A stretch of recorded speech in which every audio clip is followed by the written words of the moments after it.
اللہ تبارک و تعالی نے اپنے محبوب نبی رحمت صلی اللہ تعالی علیہ وآلہ وسلم کو یہ معراج اور سفر معراج کی تین کیفیات عطا فرمائی۔ پہلی کیفیت جس کو کہا جاتا ہے اسرا، اور دوسری کا نام ہے معراج، اور تیسری کا نام ہے اعراج۔ وہ جس کو ہم اسرا کہتے ہیں وہ مکہ سے بیت المقدس تک کی معراج ہے، سفر ہے، اور معراج پھر بیت المقدس سے لے کر سدرۃ المنتہا تک کا سفر ہے، پھر سدرۃ المنتہا سے آگے عرش معلیٰ قاب قوسین اور ادنا تک کا جو سفر ہے اس کو اعراج کہتے ہیں۔ یہ سارا جتنا بھی سفر ہوا، سیر ہوئی، اس سارے سفر معراج کا نام اب سیر بھی کہہ سکتے ہیں، کیونکہ رب تعالیٰ نے فرمایا پاک ہے وہ ذات جس نے سیر کرائی۔ اس کو سفر نہیں کہہ سکتے، یاد رکھیں۔ سفر میں اور سیر میں فرق ہوتا ہے۔ سفر انسان ضرورتاً بھی کرتا ہے، مجبوراً بھی کرتا ہے، کرنا پڑتا ہے، لیکن سیر انسان خوشی سے کرتا ہے۔ سیر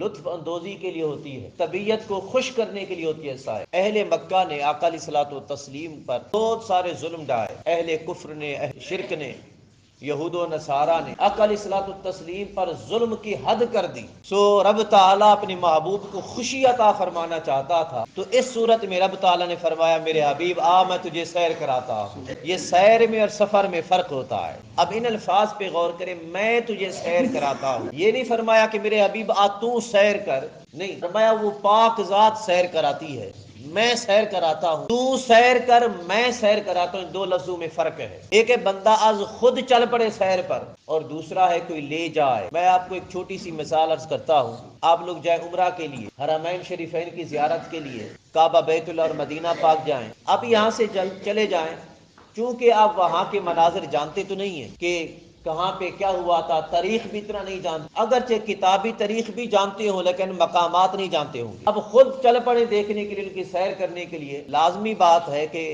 اصل مقام تک نہیں پہنچ پاؤ گے، اگرچہ کچھ مقامات حاصل ہو بھی جائیں گے، دیکھ بھی لوگے، زیارتیں ہو بھی جائیں گی، لیکن تمام مقامات کی زیارت نہیں ہو سکتی۔ لیکن جب وہاں کا کوئی مقیمی رہنے والا آپ کو کہے آؤ میں آپ کو سیر کراتا ہوں، جب وہ آپ کو لے جائے گا، وہ ایک ایک جگہ دکھائے گا، یہاں پہ یہ ہوا تھا، یہاں پہ یہ ہوا تھا، یہاں پہ یہ ہوا، وہ ہے سیر کرنے اور کرانے کا فرق۔ رب تعالیٰ نے فرمایا میرے حبیب آ میں تجھے سیر کراتا ہوں۔ محبوب اگر تو از خود سیر کرے تو ہو سکتا ہے کچھ رہ جائے عالم کائنات میں، عالم خلق میں، اس لیے میں چاہتا ہوں میرے حبیب کی آنکھوں سے کچھ نہ رہے، آ حبیب میں تجھے سیر کراتا ہوں اور ہر ایک شے کا نظارہ کرا دیتا ہوں۔ اور اس نقطے پر حدیث بھی ہے، میں نے از خود نہیں گھڑا اس کو، حدیث پاک ہے۔ آقا علیہ الصلوۃ والتسلیم نے فرمایا جب میں پہنچا مقام قاب قوسین اور او ادنا کے مقام پر، رب نے پوچھا میرے حبیب یہ جو فرشتوں کی آوازیں آ رہی ہیں، کلم چل رہے ہیں قدرت کے، بتائیے یہ کیا کہہ رہے ہیں؟ آقا علیہ الصلوۃ والتسلیم نے فرمایا باری تعالیٰ میں نہیں جانتا یہ کیا کہہ رہے ہیں۔ آپس میں گفتگو ہو رہی تھی فرشتوں کی کوئی۔ آقا علیہ الصلوۃ والتسلیم فرماتے ہیں رب تعالیٰ نے میرے دو کندھوں کے درمیان، دو شانوں کے درمیان اپنا دست قدرت رکھا، قدرت والا ہاتھ رکھا۔ اب رب کا ہاتھ کیسا ہے یہ خود خدا جانے یا خدا کا مصطفیٰ جانے۔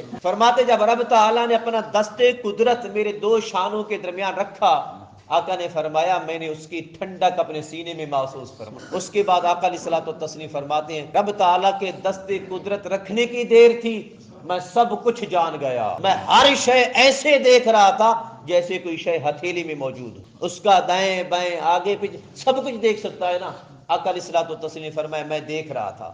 یہ ہے سیر کرنے اور کرانے کا فرق۔ محبوب اگر تو سیر کرے از خود تو ہو سکتا ہے کچھ رہ جائے، اس لیے میں خدا ہو کے تجھے سیر کراتا ہوں تاکہ سارے نظاروں کا نظارہ ہو جائے۔ اور تیسری وجہ اہمیت اور فوقیت ہے، ایک ہے کوئی خود چلا جائے اور ایک وہ ہے جس کو کوئی لینے آ جائے، کوئی لینے آ جائے، یہ عظمت ہے۔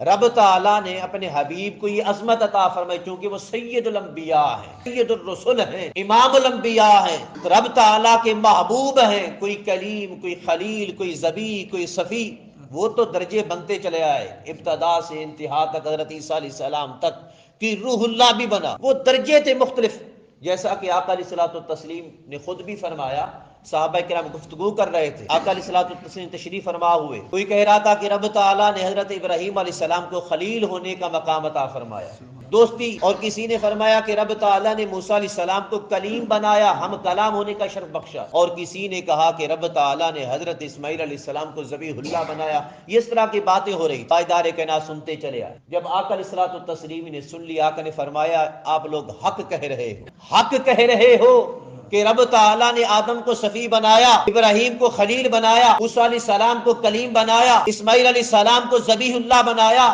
ارے ان کے بارے میں تو تم پہلے سے سن چکے ہو، اب میرے بارے میں بھی سنو۔ کسی کو رب نے خلیل بنایا، کسی کو ذبیح بنایا، کسی کو کلیم بنایا، ارے تمہارے ساتھی کو رب نے اپنا حبیب بنایا ہے، حبیب بنا لیا ہے۔ یہ فرق ہے، یہ عظمت ہے۔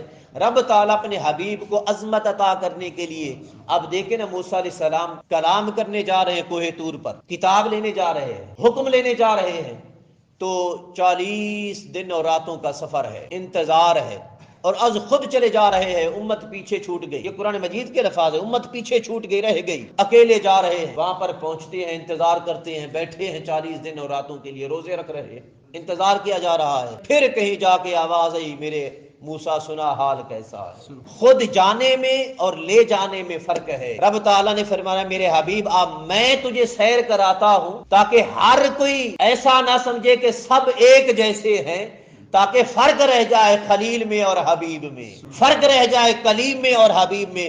میرے حبیب میں تجھے تمام انبیاء پر سردار بناتا ہوں، اپنا محبوب بناتا ہوں، تو نہ آ میں لے جاتا ہوں۔ یہ ہے سیر کرنے اور کرانے کا فرق۔ یہ لیلن جو ہے نا، لیلن، اس پہ 2 زبریں ہیں، آخری لام پہ 2 زبریں ہیں۔ گرامر کی روح سے عربی کی گرامر اٹھا لینا، آپ کو پتہ چلے گا کہ یہ 2 زبریں کیوں ہیں۔ اس کی 2 وجوہات ہیں۔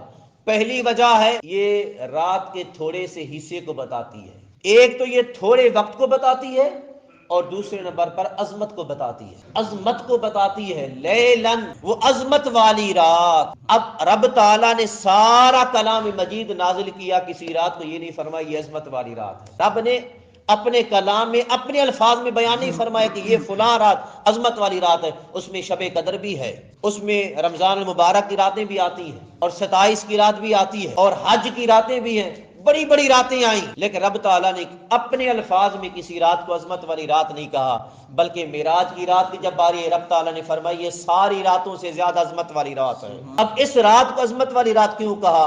کیونکہ اس رات میں محبوب اور محب کی ملاقات جو ہو گئی۔ رب نے فرمایا یہ میرے محبوب کے ساتھ ملاقات ہو گئی، اس لیے میں اپنے الفاظ کے ساتھ اس رات کو عظمت والی رات کہتا ہوں۔